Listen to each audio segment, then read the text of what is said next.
안녕하십니까? 반갑습니다. 교회 절기상으로 교회 탄생을 알리는 성령 강림 주일을 맞이했습니다. 얼마나 가슴이 벅찬지 모르겠습니다. 코로나19에도 변함없이 성령 충만하시기 바랍니다. 변함없이 하나님의 은혜와 능력이 여러분과 함께 하시기를 축복합니다. 오늘 성경 말씀을 봉독해 드리겠습니다. 오늘 말씀은 사도행전 2장 4절의 말씀입니다. 그들이 다 성령의 충만함을 받고 성령이 말하게 하심을 따라 다른 언어들로 말하기를 시작하니라. 아멘. 이 말씀을 통하여 새 시대 새 사람이라는 제목으로 말씀을 나누겠습니다. 오늘 말씀에서 우리는 전혀 새로운 시대가 열리는 모습을 보게 됩니다. 지금까지 경험한 바도 체험한 바도 없습니다. 한 번도 기대한 바도 상상해 본 바도 없는 새 시대가 열리고 있습니다. 그 배경은 마가 다락방입니다. 그리고 거기에 있던 120문도가 주인공들입니다. 그들이 마가 다락방에서 열흘 동안을 식음을 전폐하고 기도와 말씀에 힘써 때 일어났던 사건이 아니겠습니까? 그때에 급하고 강한 바람 같은 소리가 있었습니다. 불이 혀같이 갈라지는 장면도 보였습니다. 성령의 인도를 따라 다른 방언으로 말하는 상상하지 못하였던 일들이 생겨나고 있습니다.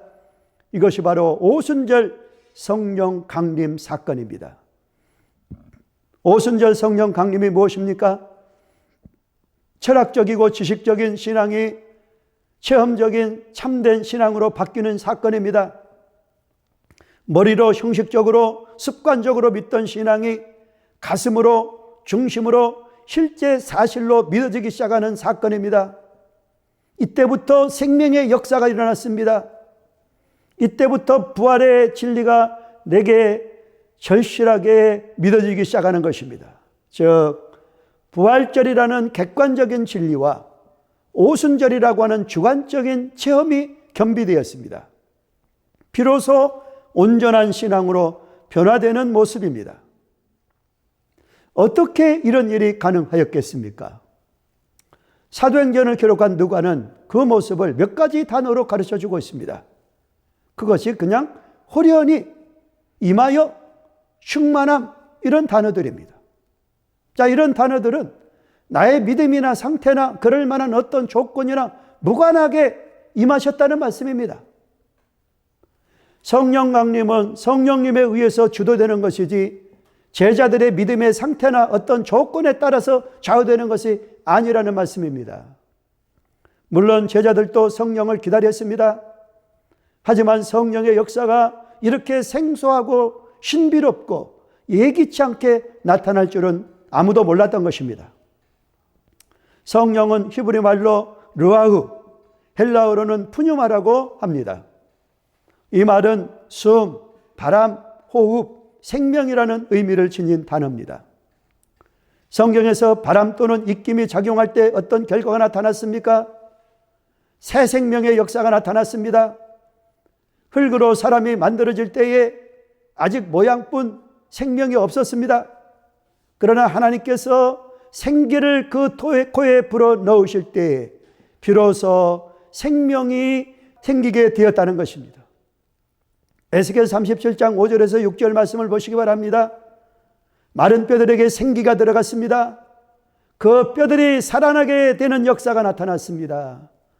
이 생기가 무엇입니까? 에스겔서 37장 14절을 보시면 바로 성령입니다. 그러면 성령은 누구에게 임합니까?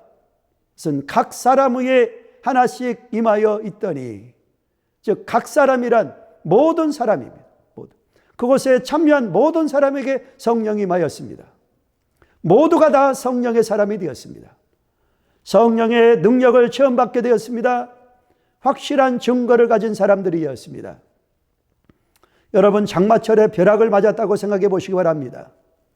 이런 일을 경험하면 일평생 잊어버리겠습니까? 불의 혀같이 갈라지는 것을 경험하고 있습니다. 평생 잊을 수가 있겠습니까? 그처럼 성령님은 사람의 기대를 초월해서 임하십니다. 성령 체험은 어떤 특별한 은사로만 나타나는 것이 아닙니다.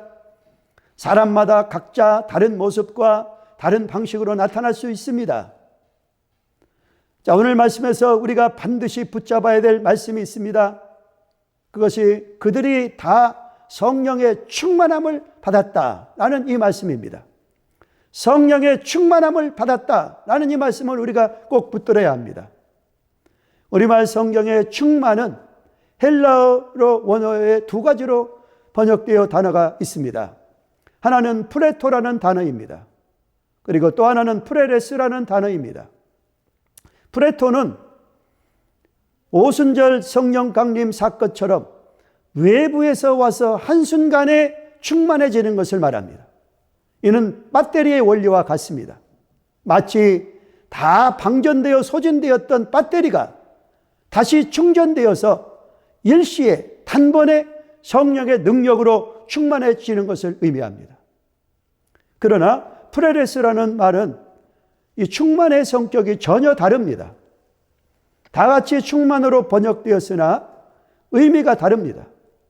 마치 과일이 익어가듯이 내부에서 긴 시간 동안에 걸쳐서 충만해지는 것이 바로 프레레스의 충만입니다. 우리의 인격이 성숙해지듯이 오랜 세월을 거쳐서 성령의 열매로 익어가는 충만을 의미합니다. 초대교회 7집사를 세울 때에 성령과 지혜가 충만한 사람을 세우라는 이 말씀에서의 충만이 바로 이러한 충만을 말합니다. 기능이나 능력이 아닌 섬김과 성숙한 인격을 오랜 세월을 거쳐서 훌륭한 인격자로 익어가는 이런 모습을 의미합니다. 그러면 성령 충만이 언제 임합니까? 그 때를 오늘 성경에서는 오순절이라고 소개하고 있습니다. 이 때가 바로 새 시대입니다. 지금껏 체험한 바도 없고 겪어본 바도 없고 기대해본 바도 없고 상상해본 바도 없는 전혀 새로운 시대가 전개되는 때입니다. 코로나19 시대에 맞이한 오순절이 바로 그러한 시대가 되기를 원합니다. 우리는 새로운 시대를 이끌기 위해서 필요한 일이 있습니다. 그것이 바로 새 사람이 되어야 한다는 말씀입니다. 고린도후서 5장 17절 말씀, 누구든지 그리스도 예수 안에 있으면 새로운 피조물이라. 이전 것은 지나갔으니 보라 새 것이 되었도다. 이전 것은 지나갔으니 보라 새 것이 되었도다. 자, 새 사람이 누구입니까? 즉 성령의 사람, 성령이 충만한 사람이 새 사람입니다. 옛 사람이 아닙니다. 새 사람으로 만듭니다.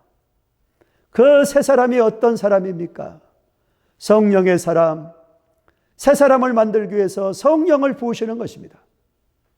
하나님 나라에서는 돈의 사람, 권력의 사람, 사단의 사람이 아닙니다. 성령의 충만한 사람만이 되어야 하는 것입니다. 성령의 사람이 되었다는 말은 무엇을 의미합니까? 그것은 성령의 지배를 받는 사람, 즉 성령의 통치를 받는 사람이 되었다는 말씀입니다. 새 시대, 성령의 시대를 이끌 사람은 바로 성령의 통치를 받는 사람이 새 사람인 것입니다. 성경에서는 바람이 작용하는 곳에 새 사람, 새 생명의 역사가 나타나는 사실을 보여주고 있습니다. 이제 새 시대가 시작됩니다. 오순절에 신약의 교회가 탄생하고 있습니다. 신약의 교회에 필요한 새 생명을 불어넣어 주기 위하여 성령님께서 바람으로 임하셨습니다.